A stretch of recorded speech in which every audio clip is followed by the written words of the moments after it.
Hi guys, welcome to Cow Corner Cricket Cast. I'm your host Pratham.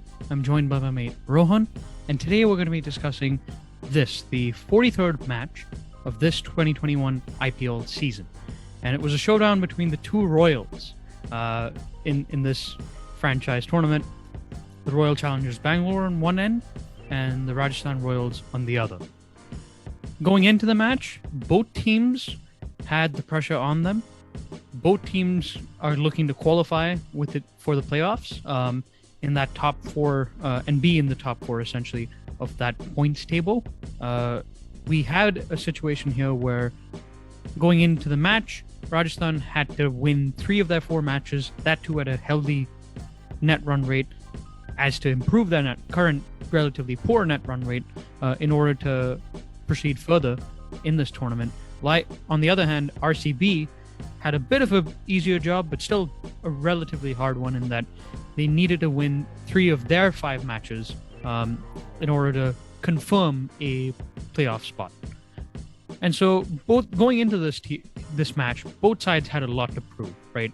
Both sides needed this win under their belt because the teams that they're facing up going forward have some dangerous players with them.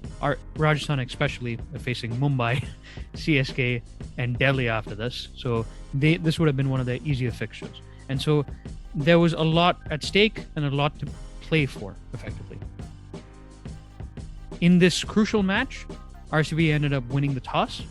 They chose to bowl first on the surface, reckoning that given the surface itself looked like a batting belter, an even covering of grass that seemed to offer even pace and bounce, but not significant amounts of seam or swing movement because of the lack of significant amounts of live grass. They reckoned that it would be easier to chase down a total. So Rajasthan Royals came in to bat first, and they started off okay, right? The top 2 scorers off their entire side were in those opening slots for them, right? Evan Lewis, who was their top scorer as a matter of fact, ended up scoring 58 runs off 37 balls in an innings that was started with 5 fours and 3 sixes. In contrast, his partner, Yashavi Jaiswal, his partner in crime, if you will, and ended up scoring 31 runs of his own off 22 balls at also a good strike rate of 141. He happened to hit 3 fours and 2 sixes in his innings. But from a stage of 101, Rajasthan collapsed to 149 for 9 wickets at the close of their innings in 20 overs. The chief wreckers and destroyers in chief, if you want to put it that way, were Harshal Patel, who cleaned up the tail for recording another 3-wicket haul for him. This one coming off 34, only conceding 34 runs off his allotted quota of 4 overs. Mm-hmm. And alongside them though, and probably the people who have delivered the bigger knockout blows though, in destroying that middle order that could have made that total that was looking at 180 at one stage a real total, were the 2 spinners, right? Yuzvendra Chahal, only conceding 4.5 runs in his 4 overs with 18 runs conceded overall, with the loss of 2 with snapping 2 wickets. And in a similar vein, Shahbaz Ahmed bowling 2 overs, conceding 10 runs, and also getting 2 critical wickets at an important time in those middle overs. Yeah. And in reply, Rohan, from what I can tell. Yeah, so RCB set a target of 150, had a target of 150 runs to get. They ended up getting there in 7. They ended up getting 153 for the loss of 3 wickets and 17.1 overs. So that really does help boost their net run rate. Yep. Top scorers, Shrikar Bharat and Glenn Maxwell. Bharat with 44 off 35 balls, with 3 fours and 1 6. Glenn Maxwell got a 50 off 30 balls. With 6 fours and 1 6. On the other hand, there wasn't really all that much to write home about in terms of the quality of bowling from Rajasthan. Yeah. Although Mustafizur, the Fizz, Rahman was typically very good. For his 3 overs, he went for 20 runs but got 2 wickets. And only conceded 2 boundaries, which is pretty impressive considering the rest of his team. didn't really amount to much. No, no. they capitulated sort of with the bowling. As well. But yeah, in the end, a pretty comfortable victory for RCB, and they will take home this win very nicely because it makes their job for qualifying for that playoff spot and potentially keeping on to that third position slot where they not have to face the first ranked team a little bit easier for them. On the other hand, Rajasthan are in a stage now where they're going to have to win their remaining 3 matches and win them relatively convincingly in order to have a shot at making the playoffs. I do want to move on to now the specifics of the match itself, and I actually want to start off with that initial partnership between Yashavi Jaiswal and Evan Lewis, because both the left-handers both have contrasting styles, but yet the meld of both of them together really did put Rajasthan Royals in a brilliant position that they then proceeded to squander, but a brilliant position nonetheless, right? So I wanted to start off by talking regarding Evan Lewis himself, about Evan Lewis, the more dominant of the partners himself, right? So Rohan, what are your thoughts about Evan Lewis today? I think today, personally, I thought this was his best batting performance so far in the IPL. 58, not shabby at all, and it's really big in terms of Rajasthan trying to figure out a settled opening partnership. Right. Jaiswal has been very good. They just haven't figured out who they can put with him to sort of, how do I build a partnership? How do I score a lot of runs? If you look at the teams that are successful in the IPL right now, right, they're either teams with long established or well experienced opening lineups. So you have guys like, of course, CSK has Gaikwad and Faf. Delhi has Dhawan and I'm trying to remember who. And what do you call it? Shaw? Yeah. Dhawan and Shaw, and then Mumbai have Rohit and QDK. Right. So you need an opening partnership that will get you at least 50 runs. Right, and critically, to your point, right, there's usually somebody who's the senior partner, right? A Faf in Chennai's case, and then a youngster who comes in and sort of lights up the stage, right? And Jaiswal, or a Shaw, right? Yeah, or a particle for RCB who was playing in this match in contrast. Again, another good example. Yeah, right. But where you know that someone is going to take the aggressive stance and someone is going to consolidate to build the innings. Right, and given that Yashavi can score quickly but prefers to play more of an anchoring role, it was nice to see Evan Lewis fill in the slot of the immediate aggressor, right? The one who goes for the big hits and hits those. Just puts the opposition quicks back on the back foot. Exactly, and I thought he did a brilliant job of that today, Evan Lewis, because two things really stood out for me in his innings. And it's characteristic really of the best Evan Lewis innings that I've seen, both for the international side and the past CPL. And those two things are A, his bat speed through the air, because one of the things that's made Evan Lewis so much of a clean striker and such an in-demand figure throughout T20 leagues around the world is his ability, when he's in fit and firing, to be able to strike the ball very cleanly and effortlessly generate the power because of how quick his bat swing is through the air to clear big boundaries, right? And he was able to clear some straight boundaries that were relatively big today with comfortable ease. But then the other thing that really stood out to me was how authoritatively he pulled on the front foot, right? Because that's something that's very hard to do. Not a lot of batsmen at international level are very comfortable front foot pullers. Yes, and especially in this Rajasthan lineup with a lot of Indian batsmen who are weak against just don't know how to play front foot pulls. Right. And he did a fantastic job of that. And I think what was so brilliant about his innings is he also exploited the two weakest links, or what would turn out to be some of the weakest links in this bowling lineup, right? Those being Dan Christian and then the newly the debutant IPL pick in George Garden, right? George Garden, he came into this match with the form behind him in the 100, where he was bowling relatively quickish, averaging around 140 kilometers or so. He's got that left-arm slingy angle. He can swing it a bit. So the expectations were that he was going to probably give a decent performance. But he bowled too many half-trackers. So did Dan Christian. Even Harshal Patel, when he initially came in for 1 over, did the same. And every time they bowled short, right, Evan Lewis went on the front foot and pulled it and smashed it across. And what that did was that it really had two effects, right? One, it put the opposition fast bowlers in the back foot and forced Virat to sort of bring in the spinner in Chahal in early to try to stop the bleeding, right? And to rotate some of the pacers out because he wasn't quite able to get the perfect combo apart from Siraj, who was able to keep him quiet, who was bowling fuller and had a good spell. But also, Yashavi, on the other hand, right, was benefited by it. And the reason why he was benefited by it was because since both are left-handers and since a lot of the shots that Evan Lewis was hitting were these shots on the onside that were clearing the fence with ease or, at least hitting them really hard in that direction, it made Virat almost try to adjust the field to have packed leg side fielders in the deep. But because of the similar angles that the bowlers were bowling to, it seemed like under the scope of pressure, Virat didn't actually adjust the fields for Yashavi that well, right?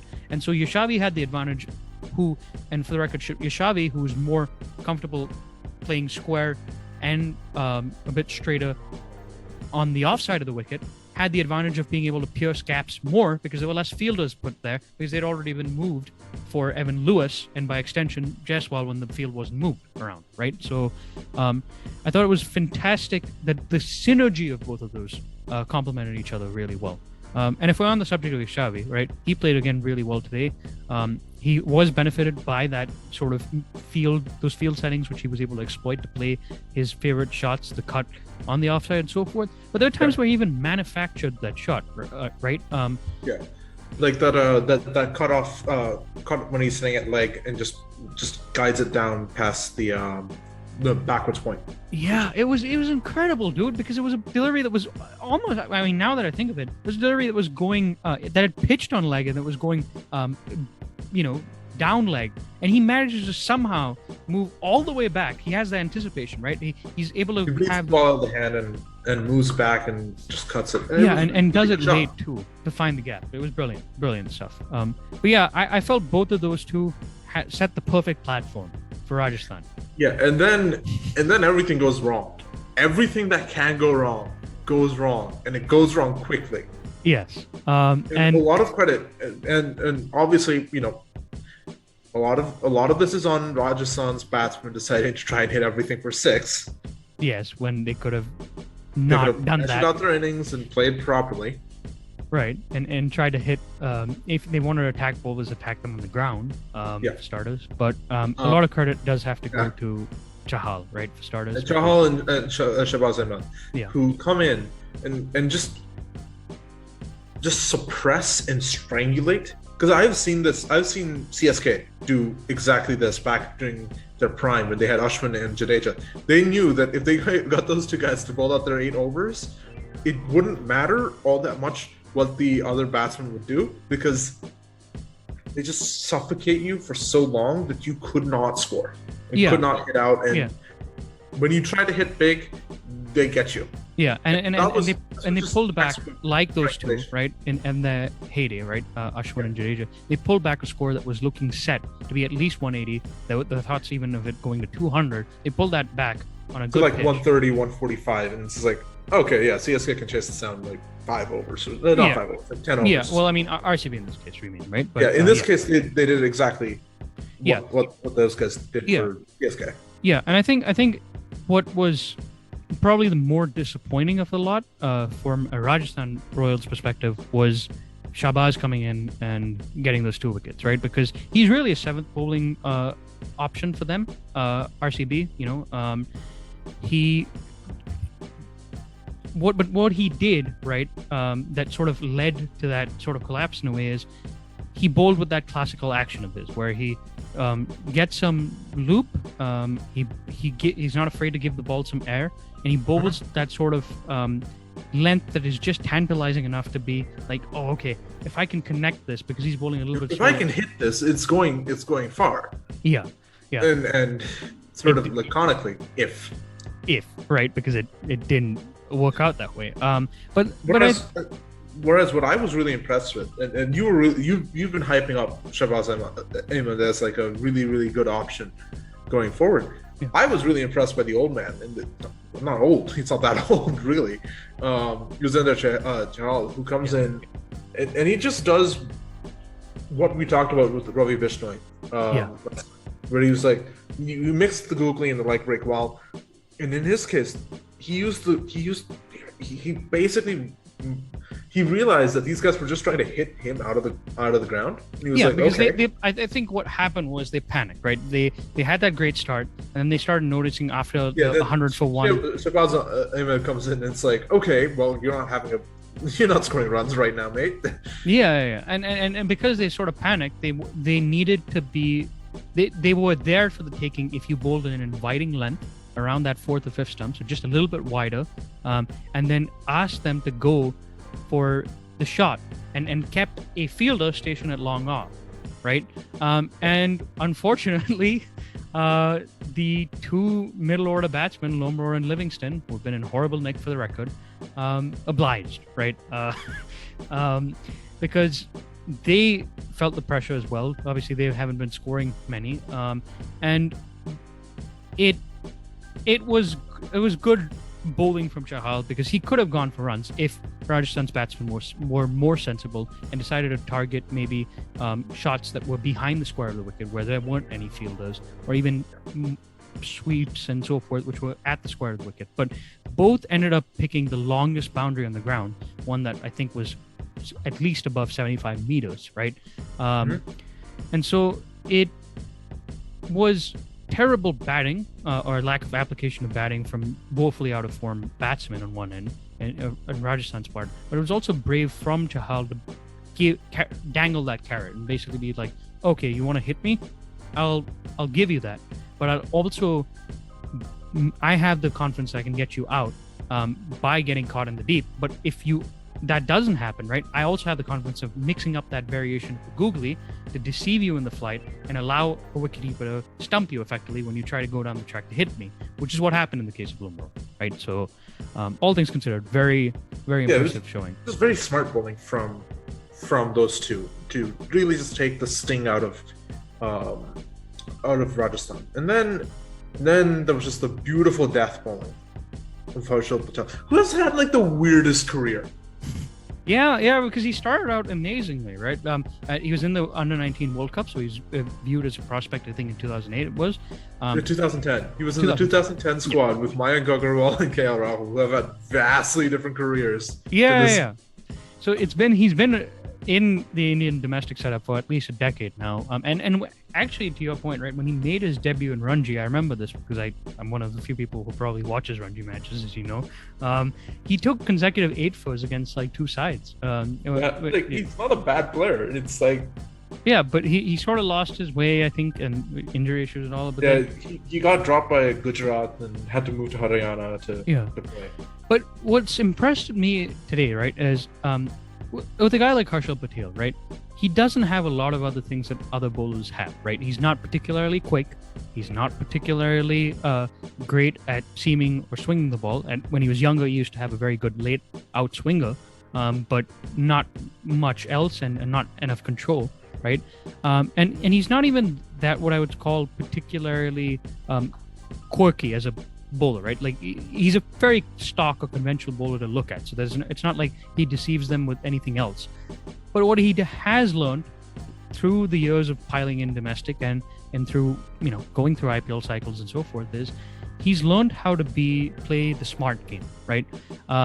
He's learned how to play the game smartly, and what I mean by this is he's able to control the deliveries that he's bowling very well, and he's able to vary up that slower ball really well. And one thing that is advantageous to him, specifically with his action guarding the slower balls, that makes it especially crafty for him to use them that frequently, is that he comes with a very longish run-up, right? So when a bowler or when a batsman, especially a low order batsman, sees that, the initial instinct is, hey, this guy's going to bowl yeah, this guy's going to bowl relatively quickly, right? Even if he isn't bowling that quickly. You know he's not bowling relatively quickly. If you see a guy running from like halfway across the world to bowl at you, you're expecting that ball to come out at like 100 miles per hour. Yeah. And Harshal only bowls it at 100 or 135, but that makes his slower ball more difficult to pick, right? Because they're expecting one that's quicker, and so when they see the slower one, even if they can predict it as one, you still have that initial like split second where you're like, is this is this going to be a quicker one or a slower one, right? And he bowled the lengths well too, right? He had the advantage for him, admittedly, that the ball had been in the best shape of its match in terms of bowling cutters, which is to say it had been used and worn out quite a bit. And so, by the way, I am just looking at the last few matches. I think this IPL is showing that these wickets suit canny bowlers rather than quick swing friendly bowlers. So the guys that think their opponent out rather than right, and especially who bowl at the depth, right? Because as we saw today, the ball gripped on the pitch, whereas when Harshal tried to bowl those slower balls initially off, right, it didn't do so, and he got thwacked by Lewis for that. But when he came back, the ball gripped for him properly, and then he just, as we were talking about bowling intelligence, right? Like I remember the last ball of the match to get Zakaria out, right? Now this is a number 10, right? So it's not a great wicket to look at in the context of, he got out, dismissed a great batsman or anything. But what was impressive about it is he sensed that Zakaria was, because he's not a very tall or big man and he's not a very good batsman, he was going to try to extract as much power as he could to try to slog the ball to the boundary, right? Because that's how he would be able to get the maximum connection.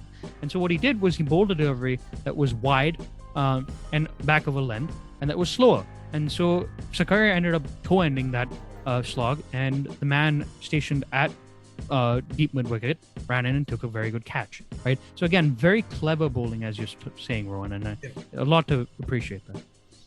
Yeah, I think we need to move on to the RCB innings, which started off pretty well. I mean, they ended up 47 for 1 up for the first wicket. When after a really good partnership between Virat Kohli and David Palika, who's again, these two guys have been pretty good so far in this IPL. They've not really been the issue so much. No. For RCB, and they're a big part of the RCB success, and they play pretty well. Yeah, they get essentially the Royals to a close to a 50-run stand, right? Chasing 150, you take that from the openers. I thought Virat was the more impressive of the two, in that Virat, in the previous couple of matches where he scored 50s, right? He's sort of played the anchoring role, and he's tried to set up a total, right? So he's played slower. This time, because he realized the pitch was a fresh one and it was a good one, where there wasn't really that much movement in the air or off the deck, he went after Morris, who's Rajasthan's most weakest bowler in terms of form, right? And Morris was bowling quick, actually. As a matter of fact, the opening bowlers for both Rajasthan's opening bowlers, Tyagi clocked up to 145 Ks in this match. Morris was bowling a few more consistently in the 140 kilometers range that he's known for when he isn't out of form. But Kohli recognized this was a good pitch and then banged him in that very first over for three fours. And that set a statement that, hey, we're in charge of this chase and you're going to have to react and respond to us, right? It was a very canny decision. It was a calculated risk that Kohli took, and it came off well for him. He was helped, admittedly, by the fact that I thought specifically, Morris and Tyagi, even though they generated that extra pace, they really weren't, and they got some lifters too, right? Like there were some short balls that Samson was taking at above head height and so forth, right? Yeah. But I thought that they bowled either too full or too short, and that sort of spawned the momentum that a guy like Virat, who's experienced and who's known how to play in these sort of circumstances, could exploit. Yeah. And yeah, I mean, I also thought, just in the case of Virat, right, his running between the wickets, man. I mean, that has been his greatest strength as a batsman. People talk about Virat Kohli, his elegant drives and cuts and all that stuff. It's like, yeah, But what makes him terrifying as a batsman, because there are batsmen who are pretty batsmen, right? Who can hit those elegant shots. They can hit big shots. They're power hitters and all that. What makes Virat Kohli so good is that he's so quick between the wickets. He's always willing to put his foot down and get over to the other end to get that quick turn ones into twos and twos into threes. And we saw that. And we saw that today, right? Because he lances the ball down to long on or something like that. Yeah. It's like off his pads, and he just sprints the first one. Yeah. Comes back for the second. Looks, sees that they've just gotten to the ball and they're way down at the boundary. So he's like, okay, let's get the third one in and get an extra run here. Yeah, and it was critical too, right? Because it was off the Royals' best bowler today, right? Mustafizur, and it was also poor Fizz, man. Yeah, it was poor. It was poor to see him on the losing side today because he bowled well. He bowled sensibly. He defeated even Virat actually earlier in that over. Who played across the line a little bit too much for his liking against Mustafizur. Yeah. He's probably going to have to improve that. But he got the ball to. He was one of the few bowlers who actually got the ball to move on this pitch a little bit as well. But that's what made that three so special, right? Because it was a guy who had beaten him. All ends up a couple of deliveries back, and he was bowling well. And so when you have bowlers like that, which are hard to hit, you need to be able to get as many runs as you can off them through rotation of the strike. And he did that very well in getting that three off the last ball. Padikal hit more boundaries though. That was his thing that he did. And then comes the two guys that basically took this match home for RCB, Bharat and Maxwell. Right. Before we get to those two, I just want to make a brief shout out for another left-hander. You can't seem to not talk about him when you're talking about Rajasthan, and I thought he bowled one of the best spells that I've seen in this entire IPL, which is why I think it's worth a shout out. Zakaria, right? Yeah. And he really stifled up Devdutt Padikkal, who was able to hit those boundaries as you mentioned, right? Because what he did was he bowled a very consistent sort of fifth stumpish line. The field that he got set for him, or that he told Samson to keep, was also great too, where he had a slip, and then he had somebody in the fly slip region and a backwards point, or a gully region, I should say, to stop that late guide shot that Padikkal plays, right? Because one of the ways that Padikkal likes to rotate the strike is by playing that sort of late glide back of square of the wicket on the offside, right? And he really stifled him up, and then that sort of set the stage for Mustafizur to take that wicket, and he would have gotten a wicket to Zakaria if Samson, who was okay as a keeper in this match, didn't squander a brilliant in-swinger that had gotten the edge and didn't drop it. So I just wanted to give a quick shout out. But on to Maxwell and Bharat, because they really won this match. Bharat is... I'm surprised. I'm just surprised that he's come into the squad and he's been this good. Yeah, I think, I mean, there is a caveat here in that I don't think he's played particularly well against the Pacers, especially the tall quicks. I mean, again, this is what, his first IPL? Yes. I mean, I've seen him in domestic too. He does tend to struggle with the short ball and against quality Pacers, right?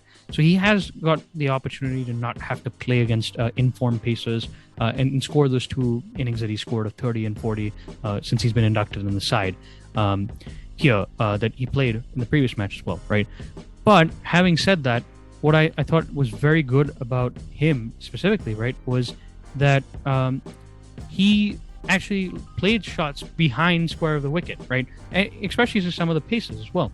And so, given that that's the part of the ground of the boundary, I mean, the boundaries on this ground, right, are the shortest there, you would expect a little bit more improvisation, or at least more shots that are played in that region, so that you don't have to worry about wondering if the ball is going to go for four because it's too long, or if you're going to get caught out in the field at the deep, right? Because there weren't that many fielders there as well. So I thought that was really sensible from him.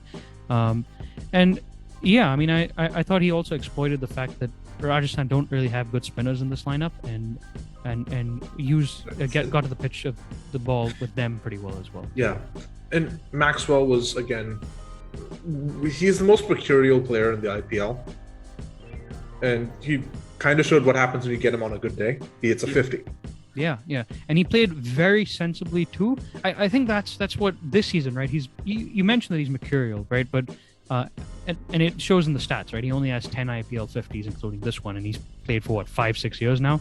But what worked for Maxwell today, and has worked honestly throughout this entire season, not unlike a certain Sanju Samson on the other end, is that he takes his time now. First, he sets himself up and then goes for some of the bigger hits when the match situation is appropriate.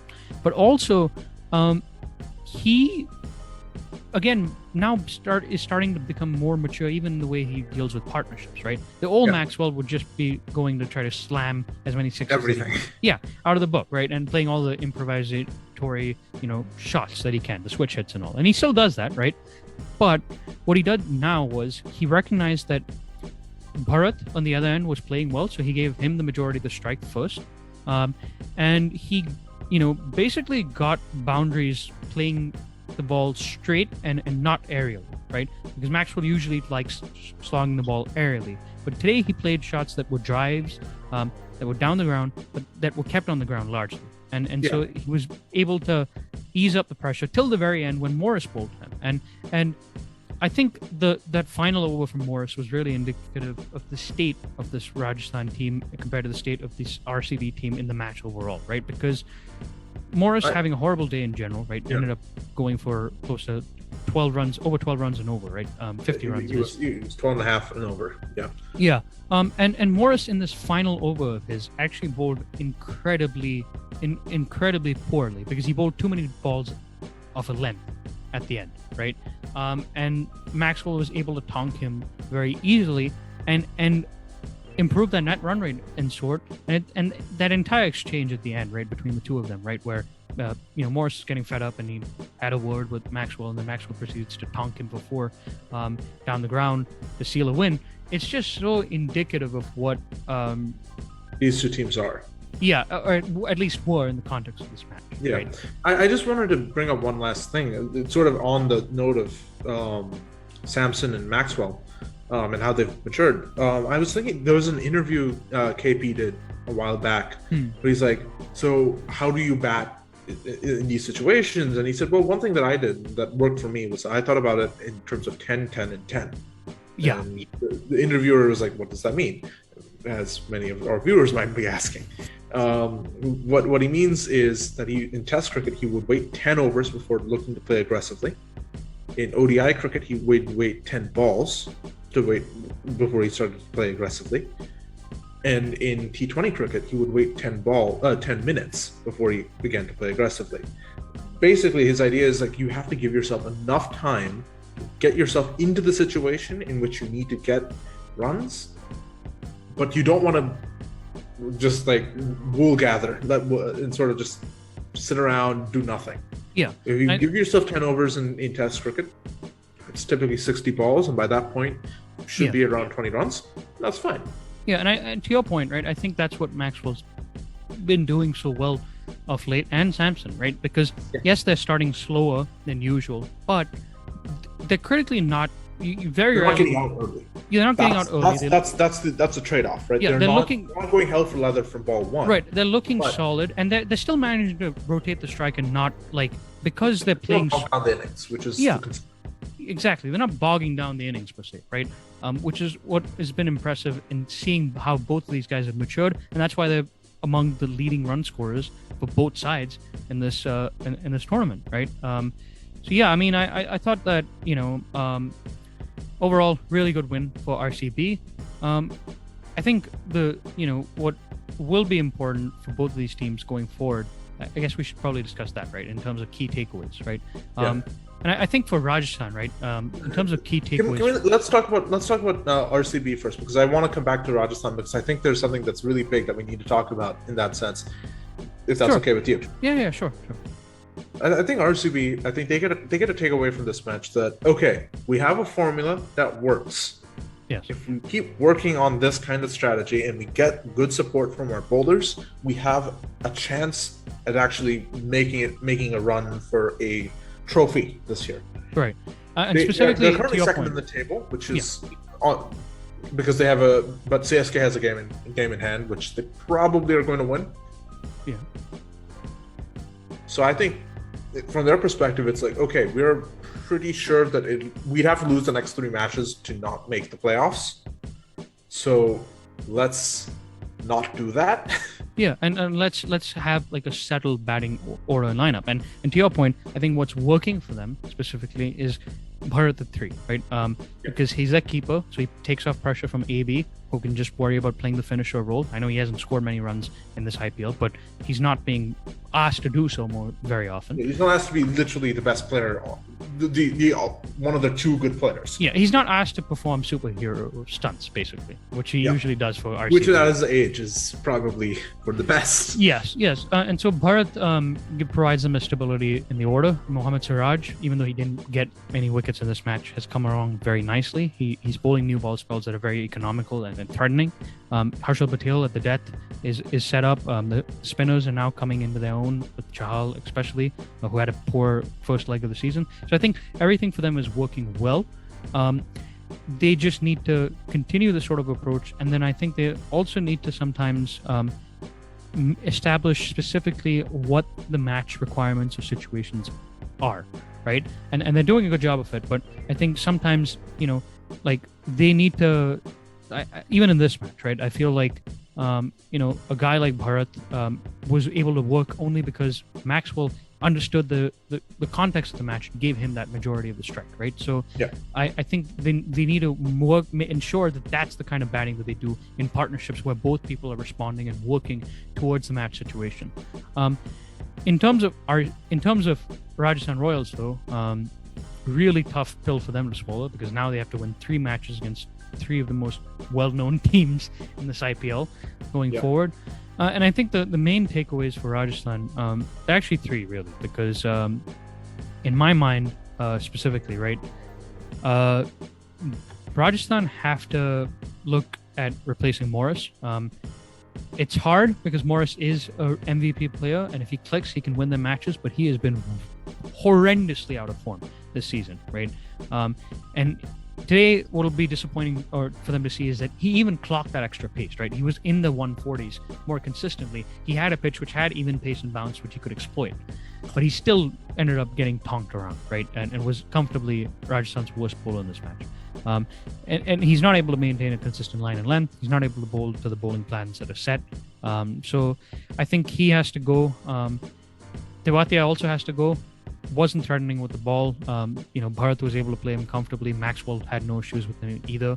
They were able to pick boundaries off him at will, Rohan. And so that was disappointing for me as well. I think Samshi has to come in. I know he had a first bad match in this tour, but he is the world's number 1 ranked T20s spinner for a reason, or bowler actually for that reason. And he provides you a different angle, right? He provides you dimensionality into this lineup, where he's a left-arm Chinaman. You don't get too many of those. Batsmen do get confounded very often by that angle, especially domestic Indian batsmen who probably haven't seen that as much and are more prone to getting out and so forth. So, I think he has to come in. And then I think the final thing I would say is Livingston, man. The hype around him, he was killing it. It's very disappointing. Yeah, he was killing it in the 100. He was killing it in the T20 Blast. He was killing it in the BBL. He was doing pretty well in the CPL too. He was even doing really well for like the international side, man. Yeah. And he was even bowling some leggies, right? Like he's not bowling any leggies here, so he's not being imbued with any of that pressure, and he's still struggling. I think part of it is he just wants to prove himself in the IPL, right? And he's not. I mean, and also you want to earn that big money contract. Exactly, right. So you want to justify that, and I don't think he's doing a very good job of it. So I think there is still an advantage of keeping him because he plays spin better than most foreign or English batsmen. And the other option in the squad who I would replace him for every place not named Sharjah is Miller, right? Who is notoriously poor against the spinners. He's a South African batsman. He doesn't read it off the hand. It can be very difficult. But I think there was one other thing I wanted to talk about before we wrap up. When I was watching this match, I was thinking, and I was talking to you about this before we started recording. I was like, you know what this team reminds me of? What Rajasthan is? They're the protagonist team, aren't they? They're the protagonists. They're the protagonists of the IPL. They're not the good team. They're not. They're just not. Right? They're a team that has to overcome so much. Some of it is self-inflicted. Yes. Much of it is. Yes. But a lot of it's just stuff outside of their control. Yeah, like all their foreign contingent, some of the best T20 players in the world, Butler and, Archer. Stokes, Archer, yeah, all injured or unavailable. Yeah. Their overseas foreign players who were performing brilliantly in the IPL beforehand. Morris suddenly goes missing.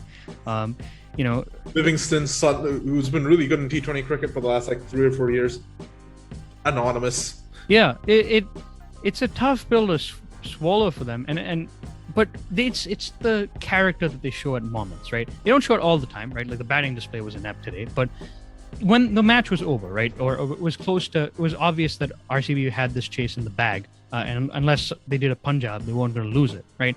You saw how Mustafizur almost intercepted a ball that was going to go for 6, and brought it back into the field, and they only were able to get a 1. You saw Riyan Parag being brilliant with the dives and saving in the field, even when the target had come down to 5 runs and over. You were still seeing them diving and leaping and trying to just stop the ball and save those singles for their bowlers, right? And it's just hard not to root for this team in a way, right? Because they fight even when it's I would say it's hard not to root. I'd say it's easy not to root for this team. It's easy to not root for this team if you use your mind and are like, okay, this is a team. If you think rationally about cricket. Yeah, well, if you think rationally, even if you think rationally about... If you think rationally about cricket, you hate this team because they have all this talent that consistently mess up. Right, but it's the beauty of cricket, the romanticism of cricket is that it doesn't matter because they mess up in their own special way. It isn't, and most of the time, it isn't their fault that they mess up. Exactly, that's the thing, right? They show on multiple occasions, right, that this could be a very good side. Samson, a guy who, was criticized left, right, and center in previous IPLs for scoring 1 big innings and throwing it away, he's consistently scoring for them. Yashavi Jaiswal, a guy who, is an under-19 kid who was completely out of sorts in his first season. Most teams would have, put him in the scrap heap, right? They bring him back, moved him down the order. They stuck with him, and you know what? Full credit to Rajasthan. They have managed to make themselves into the protagonists of this IPL, and it's a bizarre thing because I hate Rajasthan because they're so consistently bad at everything. For no reason, and I'm like, I hate your. I don't even know why I hate your but team. There is a reason. It's like you. It's one of those. Yeah, that's my point. I didn't think about this until this match because I was looking at these guys. I'm like, why do I like watching Rajasthan? Like, I hate this team. And the answer is because they're the protagonists. They're not the Mumbais or the Chennais or the Kolkata or Delhi or RCB, where they're just they're a good team. They know what they're doing most of the time. Right, but they're also not particularly always exciting teams, right? And even besides the excitement, right? They're the machine, especially Mumbai, the machine that keeps on winning. Yeah, Mumbai and Chennai are just machines. They have a formula. They put players into that formula, and then they figure out how many wins they're going to get that year. Yeah. And whoever has the most wins at the end of the year probably is going to win the IPL. Exactly. But this team, right? This team defies your expectations. They get rid of the entire formula. They instead bring in interpretive dance. Exactly. To sum it up, right? If successful teams like Mumbai and CSK are the machine, this team is the rage against the machine. And I'm going to end it on that note. I know it's corny, but I'm going to end it on that note because, that's as good place as any to end it. Yeah. So we'll be covering the 44th match. It's coming up as well. And stay safe, guys, and we'll see you tomorrow.